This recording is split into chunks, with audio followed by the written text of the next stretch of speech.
2000 வருடங்களுக்கு முன்னாடி ஆய்நாடு என்ற தமிழ் தேசத்திலிருந்து ஒரு மாபெரும் கப்பல் பெரும் பிரயாணத்துக்காக அந்த துறைமுகத்தை விட்டு புறப்பட்டுச்சு.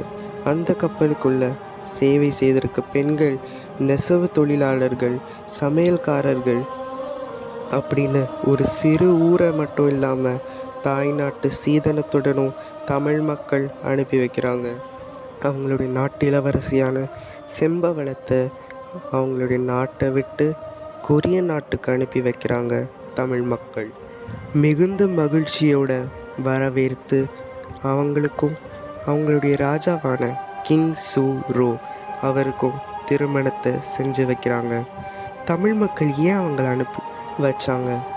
யாதும் ஊரே யாவரும் கேளீர் அப்படின்ற உலக தத்துவத்தை பறைசாற்றும் வகையில் நம்ம தமிழ் மக்கள் அனுப்பி வச்சாங்க.